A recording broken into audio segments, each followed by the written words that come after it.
지난주도 말씀을 살펴봤지만 야고보서가 쓰여질 당시 그리스도인들은 참으로 많은 환난과 시련을 겪어야만 했습니다. 그런데 오늘 야고보는 이 서신을 통해서 그렇게 환난과 시련을 겪고 살아가는 당시 교회 성도들에게 시험을 기쁘게 여기고 또 참으라, 시험을 기쁘게 여기고 참으라, 권면이 아닌 명령을 하고 있습니다. 마찬가지로 오늘을 살아가는 우리 자신들이 환난과 시련을 기쁘게 여기고 참아야 되는 이유가 뭘까? 과연 오늘 우리에게도 동일하게 이 야고보를 통해서 전해준 이 말씀이 우리의 삶 가운데 적용될 수 있을까? 고난과 환난과 또 시련을 겪는 우리가 그 시련과 고난과 환난을 기쁘게 여길 수 있는 것인가? 또 그것을 우리가 잘 인내하며 참아낼 수 있는 것인가? 사실 생각만큼 쉽지 않습니다.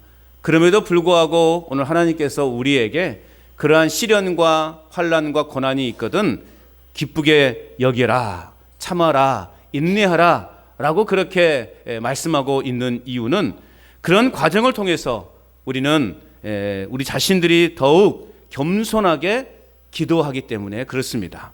그리고 하나님을 의지하고 바라보며 소망을 하나님께 두는 삶을 살아갈 수 있기 때문에 오늘 야고보는 우리가 시험을 당하거든 기쁘게 여기고 참고 인내하라 라고 그렇게 명령하고 있는 것입니다.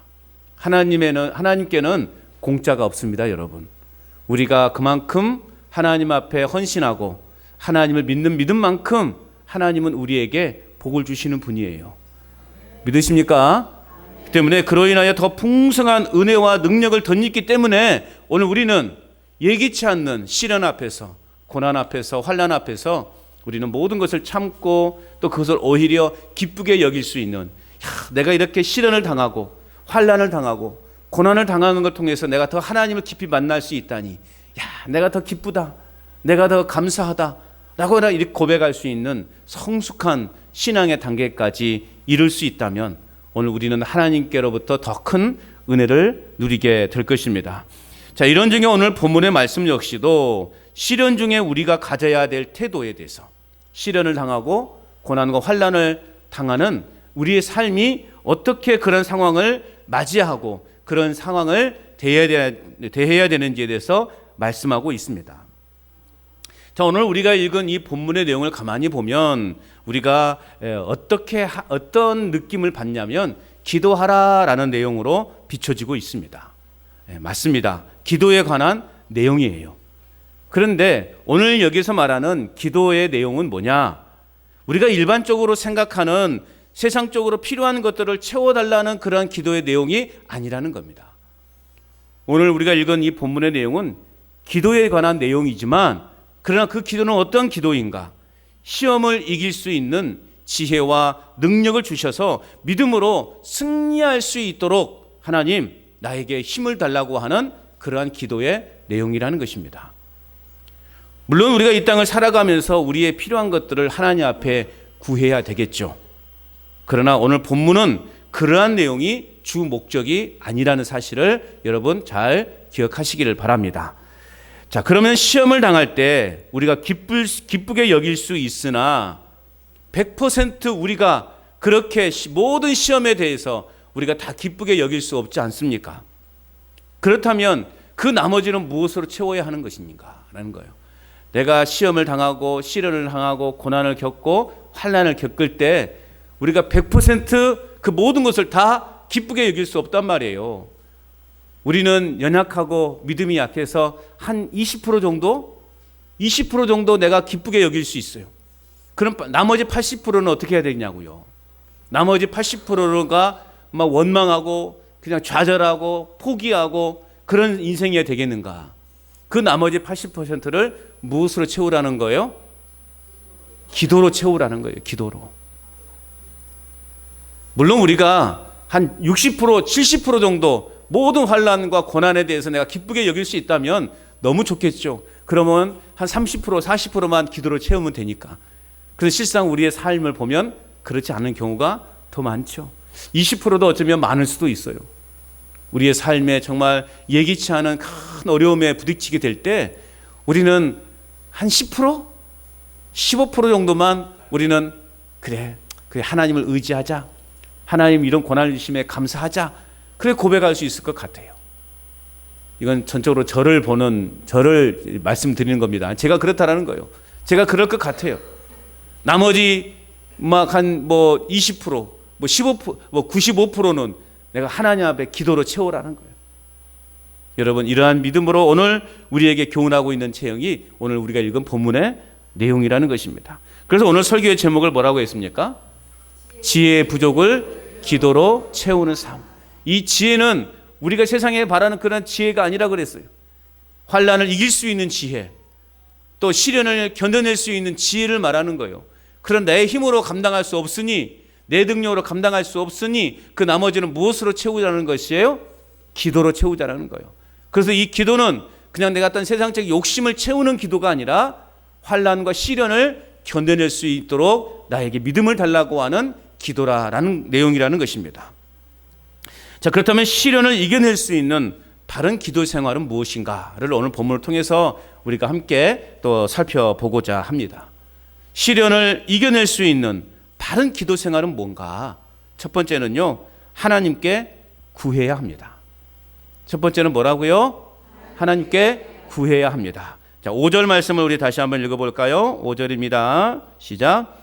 너희 중에 누구든지 지혜가 부족하거든 모든 사람에게 후히 주시고 꾸짖지 아니하시는 하나님께 구하라. 그리하면 주시리라. 아멘. 자, 야고보서 전체 내용에서 계속 중요하게 나오는 단어가 있는데요. 그 단어가 바로 지혜라는 단어입니다. 야고보가 말하고 했던 지혜는 뭐냐? 우리가 겪는 고난이나 시험을 이기는 수단이 되는 지혜를 말하는 겁니다. 시련을 겪고 환난을 겪을 때 그 모든 시련과 환난을 이겨낼 수 있는 지혜, 그 지혜가 이제 이 야고보서에서 말하는 지혜라는 것입니다. 사실 조금 전에도 말씀을 드렸던 것처럼 우리에게는 세상에서 겪는 그러한 시련과 고난을 이겨낼 지혜가 우리에게는 충만하지 못합니다. 부족할 뿐만 아니라 우리 인간은 미련하고 또 악하고 어리석고 또 연약해서 우리 스스로의 힘으로 그 상황을 이겨낼 수 있는 그런 능력이 우리에게는 없단 말이에요. 그렇기 때문에 오늘 말씀처럼 우리는 하나님께 구해야 하는 것입니다. 그렇기 때문에 우리는 하나님 앞에 더 열정적으로 더 열심히 구해야 한다라는 것입니다. 하나님께 물어야 하는 것입니다. 하나님 앞에 엎드려야 하는 것입니다. 그럴 때 하나님은 우리의 삶에 지혜와 분별력을 허락하여 주시는 거예요. 모든 상황을 이겨낼 지혜를 주신다라는 것입니다. 자, 5절 마지막 절에 보면 그리하면 주시리라. 하나님께 구하라. 그리하면 주시리라는 거예요. 여러분, 우리가 겪는 이 시련, 이 환난을 우리가 어떻게 이겨낼 수 있겠냐고요. 하나님께 구하시기 바랍니다. 그리하면 주시리라 말씀하고 있는 거예요. 구해야 주시는 것이죠. 내가 구하지 않고 내가 어떻게 은혜를 누릴 수가 있겠냐고요. 하나님 왜 나에게 축복해 주지 않으십니까? 하나님 왜 맨날 우리 가정에 이렇게 어려움만 주십니까? 그렇게 불평하기에 앞서서 우리는 하나님 앞에 구하시기 바랍니다.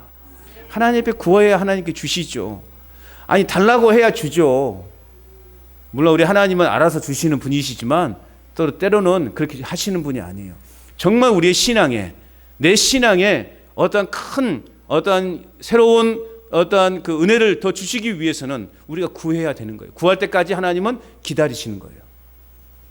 우리가 지금의 현재 이 직면한 이 모든 인생의 문제를 잘 극복해낼 수 있도록, 잘 견뎌낼 수 있도록, 잘 이겨낼 수 있도록 하나님께 구하시기를 바랍니다. 그럴 때 하나님이 지혜를 주시는다라는 말씀이에요. 자, 그렇다면 우리가 하나님께 지혜를 구할 때 하나님께서 우리의 간구에 응답하셨다라는 것을 우리가 어떻게 알 수 있냐고요. 우리가 하나님 앞에 지혜를 구했는데 어떻게 내가 하나님께 응답을 받았지? 그것을 무엇으로 판단할 수 있겠냐 이거죠. 우리가 지난주에 말씀 살펴봤던 것처럼 2절 말씀을 보십시오. 성경책을 펴놓으신 분들은 한번 2절 말씀을 보세요. 2절 말씀에 뭐라고 되어 있습니까? 내 형제들아 너희가 여러 가지 시험을 당하거든 온전히 뭐하라? 기쁘게 여기라 라는 거예요. 자, 시험이 닥칠 때, 내가 시련을 당할 때, 나에게 환난이 임할 때, 고난이 임할 때 내 안에 하나님 안에서 기쁨이 있다면 그게 바로 하나님의 응답인 거예요. 하나님이 나에게 지혜로 충만히 주셨다라고 하는 그 응답인 것입니다. 그런데 내 안에 내가 여러 가지 예기치 않은 어려움에 부닥치게 될 때 좌절해 있고 절망해 있고 생을 포기하고 싶은 그러한 깊은 나락으로 떨어지는 우리 인생이 될 때, 인생이라면 그는 하나님 앞에 구하지 않는 것입니다. 하나님 앞에 기도하지도 않았고 하나님의 응답이 없는 것입니다. 우리가 어떻게 하나님이 응답하셨다는 걸 알 수 있느냐? 시험이 닥칠 때 우리 안에 기쁨이 생겼다면, 오히려 그것이 나에게 기쁨이 되었다면 하나님은 우리에게 응답하셨다라는 것입니다. 우리는 하나님께서 우리의 기도에 응답하셨음을 경험하게 될 뿐만 아니라 내가 가진 능력과 경험으로 기뻐하는 것이 아니라 전적인 하나님의 은혜이라는 사실을 우리는 깨닫게 될 것입니다. 하나님은 우리의 인생을 전화위복, 우리에게 어려움 당할 그때 우리에게 더 풍성한 은혜를 부어주시는 하나님이시라는 것입니다. 이러한 지혜를 누구에게 구하라고 말씀하고 있습니까? 말씀에 보면 하나님께 구하라. 물론 우리가 의사의 손을 빌어서 치료하고 또 우리의 마음의 또 내적인 아픔도 사람들에 의해 치유하기도 하죠. 그러나 궁극적으로 우리의 영혼을 회복시키고 우리의 육신의 아픔을 치료하시는 분은 하나님이시다는 사실입니다. 그래서 우리는 하나님께 구하는 인생이 되어야 되는 것입니다. 그리하면 주실 것이다 말씀하고 있어요. 주시는데 어떻게 주시느냐? 오늘 본문을 볼까요? 오늘 본문 5절에 보니까 모든 사람에게 후히 주시고 꾸짖지 아니하신다라고 말씀하고 있습니다. 후히 주시고 꾸짖지 아니하시는 하나님이라고 말씀하고 있어요. 우리는 이 본문의 말씀을 통해서 은혜로 우리 자신에게 베푸시는 그 하나님의 특성을 발견하게 되는데요. 하나님은 어떤 분인가? 하나님은 모든 사람에게 후히 주시는 분이시다. 후하게 주시는 분이라는 거예요. 별로 좋아하지도 않으시네요. 하나님 우리에게 어떻게 주시는 분이라는 거예요? 후하게 주시는 분이에요. 다시 말하면 하나님은요, 관대하게 아낌없이 성실하게 넉넉하게 여러분 주시는 분이심을 믿으시기 바랍니다. 하나님은 째째하게 조금 주시는 분이 아니에요. 주실 때요 풍성하게 주시는 분이에요. 로마서 8장 32절에 말씀하고 있는 것처럼 자기 아들을 아끼지 아니하시고 모든 사람을 위하여 내주신 그 하나님을 생각하면 하나님은 어떤 분이신가를 우리는 알 수 있지 않습니까? 하나님이 당신의 아들을 아끼셨다면 여러분 이 땅에 그 아들을 보내셨겠습니까? 그 십자가에 내놓으셨겠습니까? 저와 여러분들을 얼마나 사랑하시면, 우리를 얼마나 사랑하시고 우리가 지옥으로 가는 그 상황을 보며 안타까워하셨으면 하나님은 자기 아들을 아끼지 아니하셨다는, 아끼지 아니하시고 저와 여러분들을 위해서 그 아들을 기꺼이 십자가로 내어 주셨다라는 거예요. 이것만 봐도 후히 주시는 하나님이심을 우리는 깨달을 수 있는 겁니다. 그러니까 여러분 조금 받았다고 원망하지 마십시오. 불평하지 마십시오. 모든 것이 하나님의 은혜로라. 모든 것이 하나님의 은혜인 거예요. 내가 생각하니까, 내가 욕심이 많으니까 조금 받은 것처럼 느껴지죠? 아니에요. 하나님 입장에서 보면 엄청난 걸 우리에게 주셨다니까요. 우리는 이미 그 엄청난 복을 받고 시작한 거예요. 이미 우리가 상상할 수 없는 복을 이미 받고 지금 우리 살아가고 있는 거예요. 그런데 우리는 그것을 잊어버리고 지금 내 앞에 아무것도 없는 것에 대해서 원망하고 불평하고 있다니까요. 이게 얼마나 우스꽝스러운 거예요. 하나님 볼 때 얼마나 안타까우시겠어요. 하나님은 겸손한 마음으로 간구하는 자에게 많은 것으로 채워주시고 풍성하게 채워주심을 믿으시기 바랍니다. 아낌없이 기꺼이 아끼지 아니하고 내어주시는 하나님이시라는 거예요. 우리가 잘 아는 사도 바울은 안디옥 교회에서 이제 이방인 선교사로 파송을 받고 이방인 선교를 위해서 일생을 바친 그러한 사람입니다. 그가 선교를 하는 도중에 얼마나 많은 고난을 겪었습니까? 육체적 고통, 정신적 고통, 그리고 경제적으로 참으로 많은 어려움을 겪으면서 이방인 선교에 아낌없이 자신의 몸을, 자신의 인생을 투자했습니다. 그러나 바울은 그러한 선교 현장에서 디모데전서 6장 10절 말씀에 보면 이렇게 고백하고 있어요. 오직 우리에게 모든 것을 후히 주사 누리게 하신 하나님께 소망을 둔다. 바울은 정신적으로, 육체적으로, 경제적으로도 많은 어려움을 겪고 있었어요. 그는 충분히 이 땅에서 그 모든 것을 풍족하게 누릴 수 있는 그런 특권이 있었음에도 불구하고 그 모든 것들을 다 내려놓고 오직 하나님의 나라를 위해서 그는 온전히 자신의 삶을 이방인 선교에 투자했단 말이에요. 그러면서 그는 고백하는 거예요. 모든 것을 후히 주사 누리게 하신 하나님께 소망을 둔다. 여러분, 이 사도 바울의 고백이 저와 여러분들의 고백이 될 수 있기를 바랍니다. 우리는 이미 상상할 수도 없는 많은 것을 누리며 살아가고 있는 존재들이에요. 그럼 여러분, 더 요구할 게 뭐가 있냐고요. 이 정도면 되지 않았습니까? 인정하지 않으시겠죠? 이 정도면 된 거 아니에요? 아니, 우리에게 천국을 확신하게 보장해 주셨다면 이거 외에 이것만큼 더 큰 복이 어디 있냐고요. 이거면 됐죠? 더 욕심내지 마십시다. 우리 솔직히 한 푼 두 푼 더 벌어서 그걸 뭐하게 해요. 우리가 온전히 하나님의 은혜를 경험했고 예수 하나님께서 아끼지 아니하시고 당신의 아들을 우리 가운데 내어주신 그 은혜보다 더 큰 것은 없단 말이에요. 그보다 더 큰 복은 없단 말이에요. 이 땅에는. 그럼 우리가 일단은 그 복에 감사하면서 이 정도로 만족하며 살아가십시다. 그럼 나머지는 이제 뭐예요? 그냥 우리가 덤을 얻는 거예요. 우리는 덤을 얻는 거예요. 그러니까 그 덤으로 얻는 걸 하나 더 가지려고 그냥 멱살 잡고 그냥 싸우고 그 난리를 치면은 하나님 볼 때 얼마나 안타까우시겠냐고요. 그냥 덤으로 얻는 것이니까 그래 가져가라. 이제 모내기가 거의 끝나가고 있잖아요. 어릴 적에 보십시오. 어릴 적에 지금은 뭐 워낙에 이런 수로 시설 잘 돼 있으니까 다행이죠. 옛날에는 논에 물 잡으려고 그냥 아침에 물 터놓으면 저녁에 물 터놓으면 아침에 와보면 물 막아놔 버리고 막 호랭이가 물어갈 것들이 막 서로 그러면서 그 물싸움 얼마나 논에 물싸움을 물 잡으려고 많이 싸웠냐고. 저희 보면 그 저희 어머니도 그냥 밤에 가서 터놓으면 또 아침에 누가 막아놔 버리고 그냥 난리. 모내기 해야 되는데 물이 없어가지고 말이죠. 이제 여러분 어떻게 하냐. 우리는 그래 해라. 니 먼저 심어라. 니 먼저 심어라. 나는 나중에 심으려고 그래. 내가 하루 늦게 심지 뭐. 그런 마음으로 살자라는 거예요.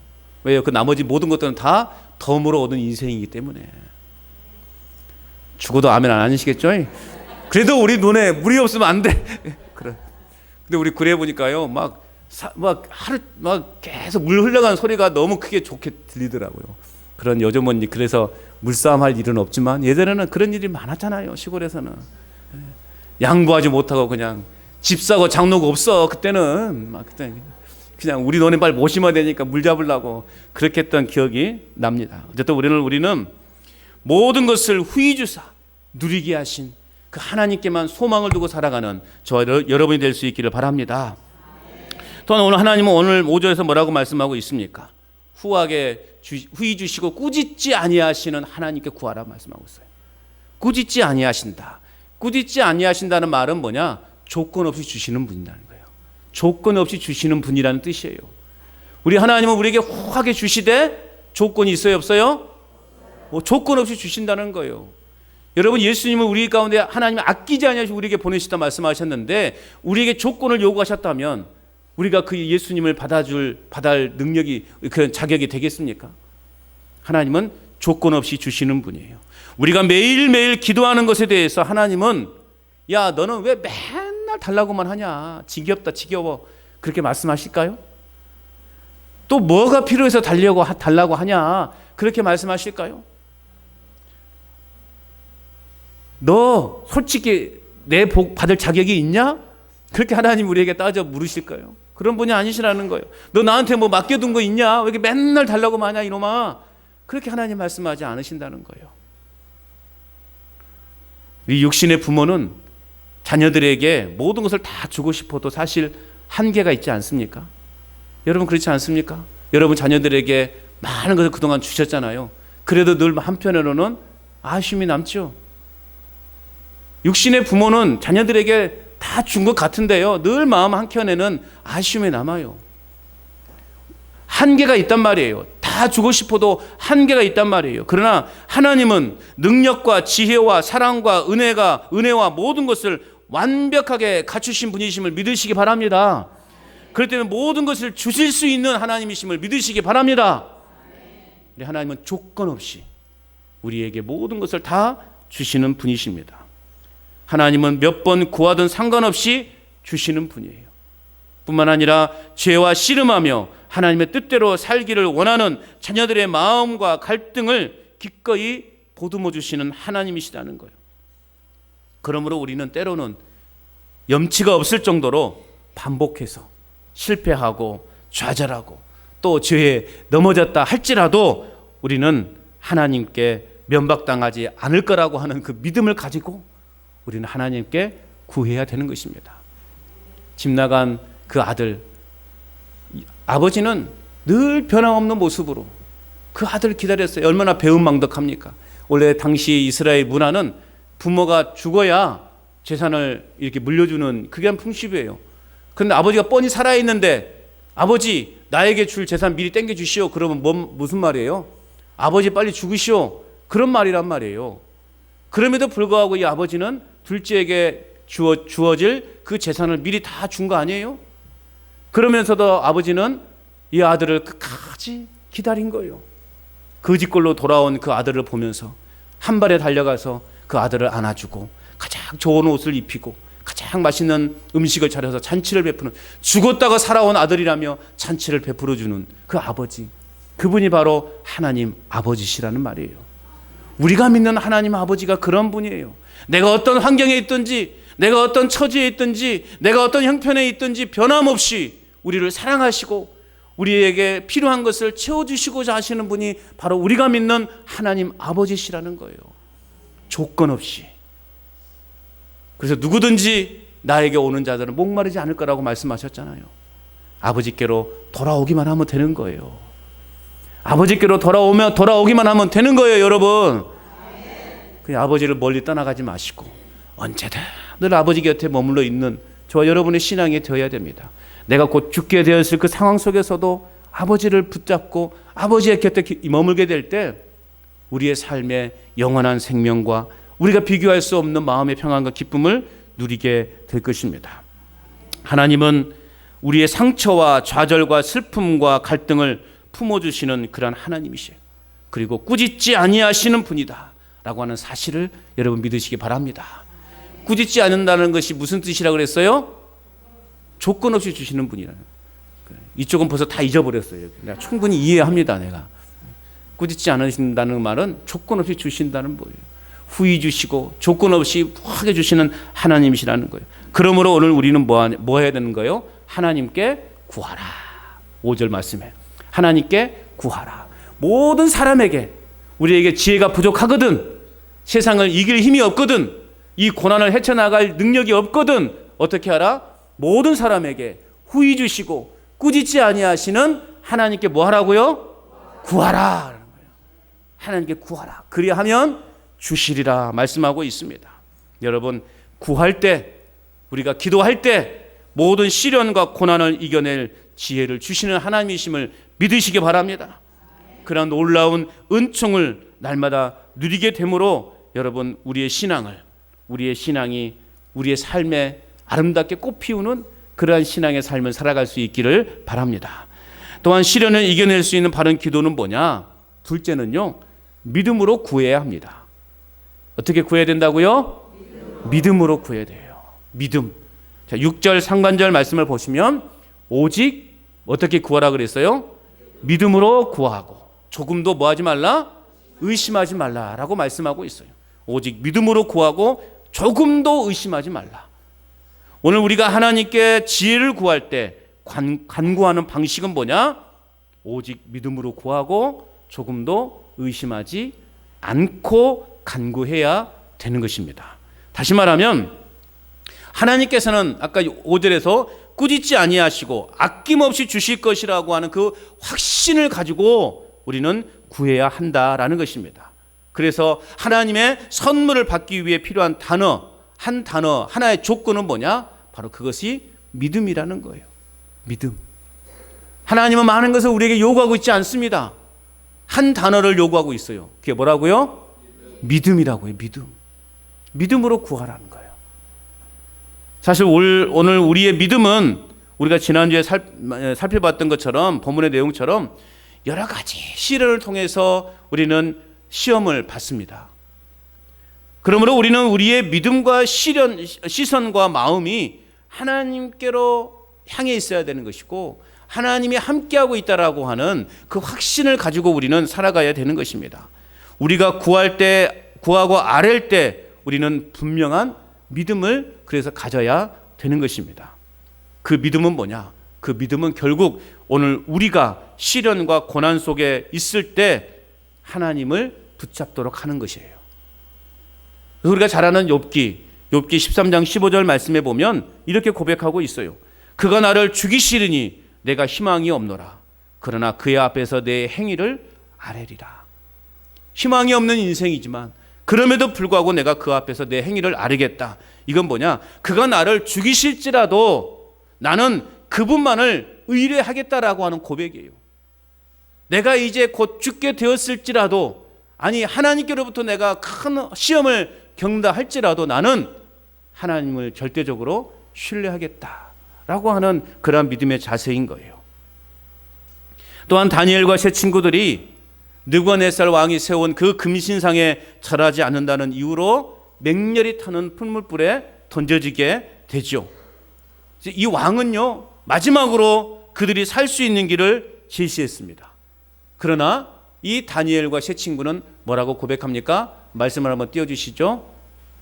다니엘서 3장 17절 18절 말씀을 함께 살펴봅니다. 같이 읽어볼게요. 시작. 왕이여 우리가 섬기는 하나님이 계신다면 우리를 맹렬히 타는 풀물불 가운데서 능히 건져내시겠고 왕의 손에서도 건져내시리라. 그렇게 하지 아니하실지라도 왕이여 우리가 왕의 신들을 섬기지도 아니하고 왕이 세우신 금신상에게 절하지 아니할 줄을 아옵소서. 아멘. 그러므로 믿음은 뭐냐? 우리의 외적인 상황이 어떠하든지 또 어떤 우리가 환경에 처해 있든지 간에 상관없이 하나님을 온전히 신뢰하겠다. 하나님을 온전히 신뢰하는 삶, 그게 바로 믿음이라는 거예요.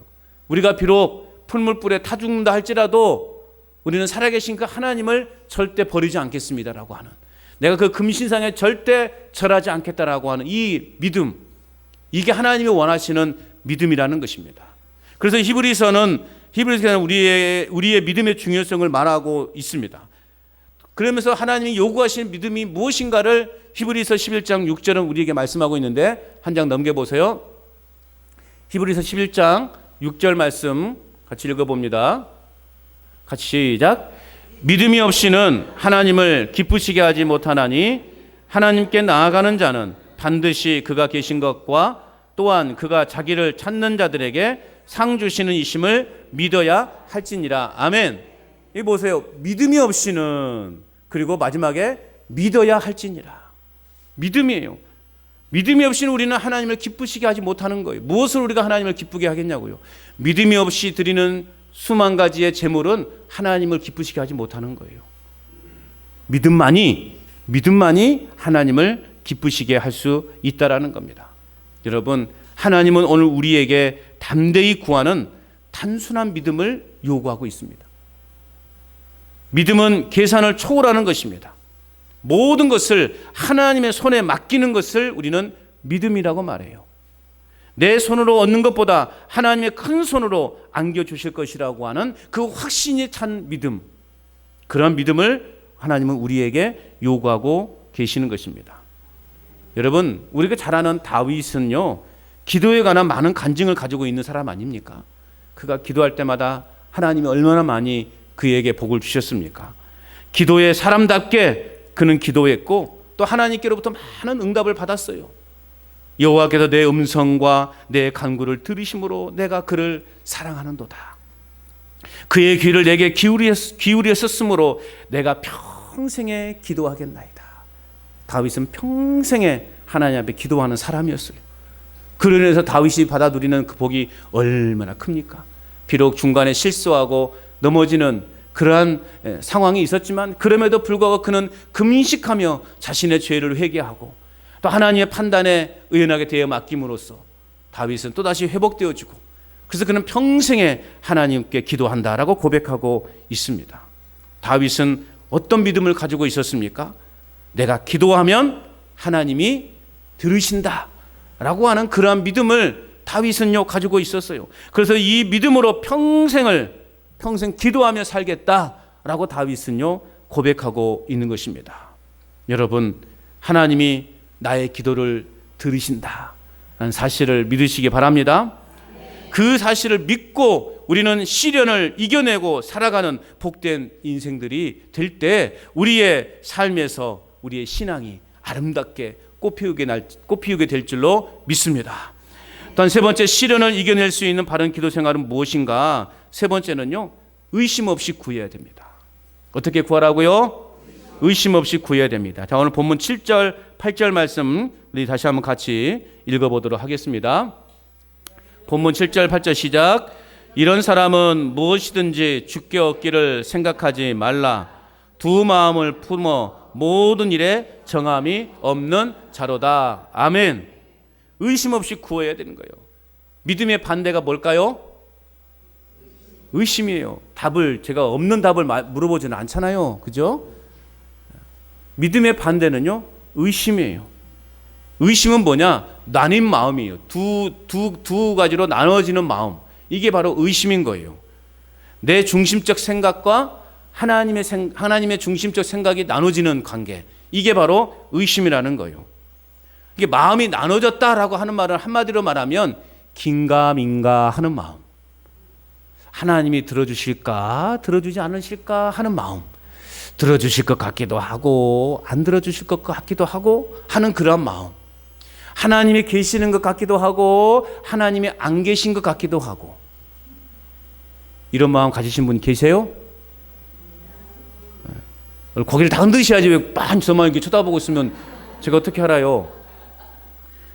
아니면 아니다, 맞다 뭔가 표시를 해줘야 제가 그런갑다 하지. 많이 얼굴만 쳐다보고 있으면 물론 제가 쳐다볼 만한 그런 외모인 건 제가 충분히 이해하는데 굳이 여기서까지 그렇게까지 저에게 표현을 안 하셔도 돼요. 네. 여러분, 그런 마음 가지신 분 한 분도 안 계시죠? 네. 우리가 일상에서 수도 없이 겪는 삶의 모습이에요. 우리는 수도 없이 일상의 삶에서 하나님이 계시는 것 같기도 하고 안 계신 것 같기도 하고 하나님이 지금 나와 함께 하신 것 같기도 하고 함께 하지 않으신 것 같기도 하고 이런 갈등 속에서 우리는 수도 없이 하루하루 살아가요. 여러분, 삶을 돌아보시라고요. 내가 예수님을 믿는 사람인가 아닌가를 우리는 늘 갈등하며 살아간단 말이에요. 오늘 야고보는 의심하는 사람의 특징에 대해서 말하고 있어요. 여러분 잘 한번 보세요. 나를 한번 적용시켜 보세요. 의심한 사람의 특징이 뭔가? 첫째는요, 오늘 6절 중반절에 보니까 뭐였어요? 바람에 밀려 요동하는 바닷물결 같다라고 말하고 있어요. 6절 말씀에 보면 6절, 우리가 6절을 안 읽었군요. 자, 6절 한번 읽어볼까요? 6절 시작. 오직 믿음으로 구하고 조금 더 의심하지 말라. 의심하는 자는 마치 바람에 밀려 요동하는 바닷물결 같으니 라고 되어 있어요. 이게 의심하는 사람의 특징은 뭐냐? 첫째는 뭐예요? 바람에 밀려 요동하는 바닷물결 같은 사람이에요. 우리 자신은 아닌가 여러분 한번 적용해 보시기 바랍니다. 이런 사람은 믿음이 부족하고 하나님을 절대적으로 신뢰하지 못하는 사람이에요. 그래서 어떤 상태에 빠질까요? 늘 불안한 상태. 늘 세상에 염려로 가득한 인생. 아이고 어쩔까, 아이고 어쩔까, 아이고 어쩔까. 이런 말을 많이 하신 분 계시죠? 아이고 어쩔까, 아이고 어쩔까. 이런 사람, 믿음이 우리 안에 확실하게 있지 않은 사람, 바람에 밀려 요동하는 바닷물결 같은 사람. 하나님께 대한 온전한 신뢰가 없으니 어떻게 하겠어요? 우리 마음이 안정되지 못해요. 우리 마음이 늘 요동쳐요. 그래서 마음의 평강과 위로와 소망을 누리지 못하고 삶의 안정감이 없는 상태를 우리는 이러한 믿음이 없는 상태, 믿음에 의심하는 사람이라고, 사람의 특징이라고 말할 수 있어요. 의심은 결국 하나님보다 내 자신을 더 의지할 때 생겨나는 병입니다. 기도하거나 삶의 문제를 다룰 때 하늘의 중심이 있기보다는 이 땅에 중심을 두는 삶의 태도, 그런 사람이 바로 여러분 의심하는 사람의 태도인 것입니다. 바다 물결 같은 사람의 인생은 어떤 인생인가? 잔잔할 때는 그냥 잔잔한 것 같아. 좋을 때는 좋은 것 같아요. 그런데 어렵고 힘든 일이나 시험이 오고 유혹이 오면요, 쉽게 부안해동합니다. 그래서 어떻게 됩니까? 결국 평안을 잃어버리게 되죠. 어쩔 줄 몰라 헤매게 되는 것입니다. 바다 보세요. 잔잔할 때는 그냥 잔잔해요. 그런데 조그만 바람만 불어도 바다가 출렁거리죠. 파도가 이른단 말이죠. 우리 마음이, 의심하는 자의 마음이 바로 그런 마음인 거예요. 이게 늘 불안하고 뭔가 흔들리고 염려 가운데 있는 것입니다. 풍랑이 있는 바다 위에 동력이 끊어진 작은 배와 같은 사람이에요. 여러분, 동력이 끊어진 배는 어떻습니까? 바다가 잔잔할 때는 그냥 가만히 서 있으니까 그냥 괜찮은 것 같아요. 그런데 조그만 바람만 불면 이 동력이 끊어졌기 때문에 어디로 방향을 잃어버리는 거예요. 그래서 어디 부딪혀서 파괴되거나 또 침몰하게 되는 그런 경우가 있게 되는 거죠. 하늘에 떠 있는 여러분, 비행기도 마찬가지죠. 평안할 때는 그냥 편안하게 가는데요, 조그만 난기를 만나면 비행기가요 어떻게 됩니까? 막 요동을 치는 거 아니에요? 어제 새벽에 오는데 한 이제 인천 공항에 착륙하기 한 40분 전부터 좀 낌새가 이상하더라고요. 어제. 그래서 이제 난기를 만난 거예요. 심한 난기를 만난 거예요. 어떻게 됐을 거예요? 비행기가 막 이런 비행기 막. 그래서 또 최근에 또 인도에서 비행기 사고가 있지 않았습니까? 같이 가시다 하던 목사님이 그걸 본 거예요. 잠을 못 잤대요. 그것 때문에. 그러니까 주변에 이제 앉아 계신 목사님들이 막 요동칠 때마다 주여 어떻게 될까봐. 아니요, 주여 어떻게 되면 어떻게 돼? 천국 가는 거지 뭐. 아니 그 성교 은혜롭게 갖다 놓고는 당장 죽을까봐 막 요동치니까 아이고 주여 막 그러고 그런 소리가 들려요. 한 30-40분 정도를 그렇게, 이게 30-40분 어마어마하게 긴 시간입니다, 여러분.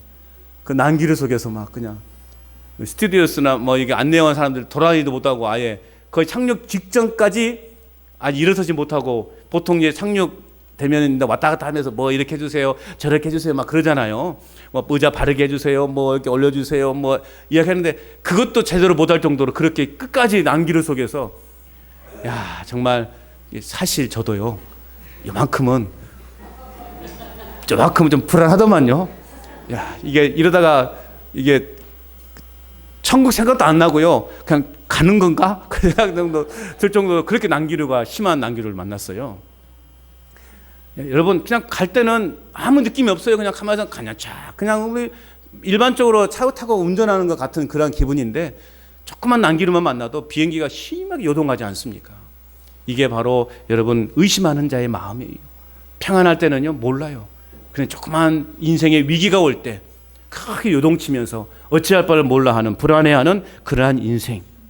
믿음이 적어 의심이 있는 사람이 바로 이와 같은 사람이라는 것을 여러분 잊지 마시기 바랍니다. 또한 의심하는 사람의 특징은 뭐냐? 오늘 또 7절 말씀을 다시 한번 볼까요? 7절 말씀을 보시면 뭐라고 되어 있습니까? 다시 한번 띄워주세요. 시작. 이런 사람은 무엇이든지 주께 얻기를 생각하지 말라. 즉 의심하는 사람의 특징은 뭐냐? 주님께로 아무것도 받지 못할 사람이라는 거예요. 하나님께서 꾸짖지 아니하시고 기꺼이 주시는 분이라는 사실을 의심하는 사람은 결코 기도한 바를 주님께로부터 받을 것이라고 생각하지 말라라고 하는 뜻입니다. 기도하는 사람들은 의심하면서 종종 자신이 기도한 것에 대해서 막연한 그런 기대를 하며 살아가고 있습니다. 그러나 오늘 야고보는 분명하게 말하고 있습니다. 이러한 생각을 가진 자들은 하나님께로부터 무언가를 받을 생각을 하지 말아라. 의심하는 자들은. 그러니까 왜 우리의 기도가 응답이 되지 않을까? 우리 안에 의심이 있었기 때문에. 하나님이 들어주실까? 안 들어주실까? 에이, 이걸 들어주실란가? 에이, 이것도 들어주실란가? 하는 그러한 의심이 있으니 우리는 기도의 응답을 경험할 수 없게 되는 것이죠.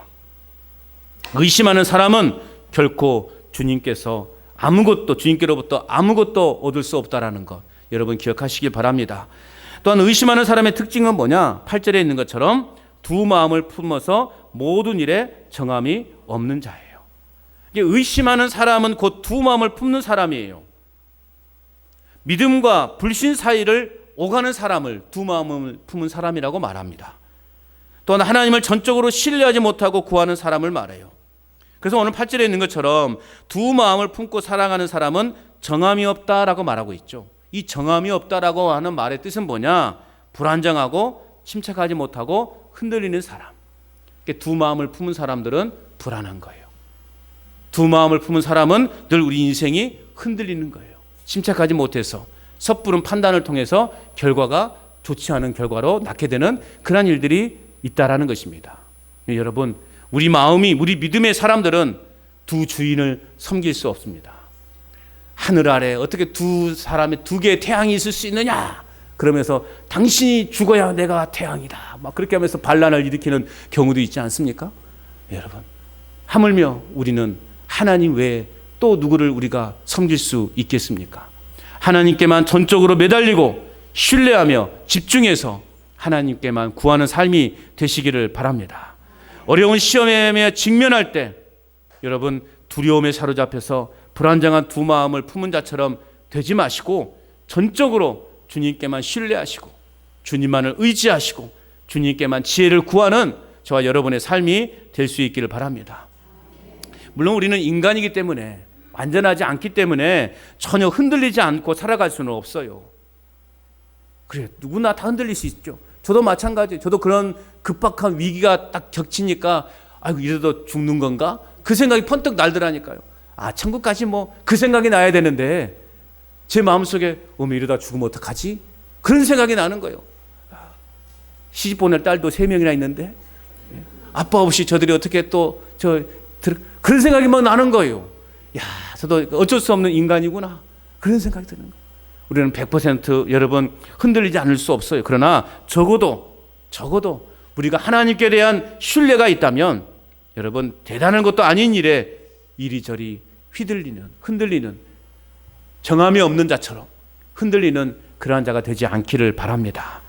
여러분 하나님께 대한 온전한 믿음으로 주님의 능력과 은혜를 덧입는 삶이 되시기를 바랍니다. 기도하라는 주님의 음성을 들으시고 기도하는 그 지혜가 여러분에게 있기를 바랍니다.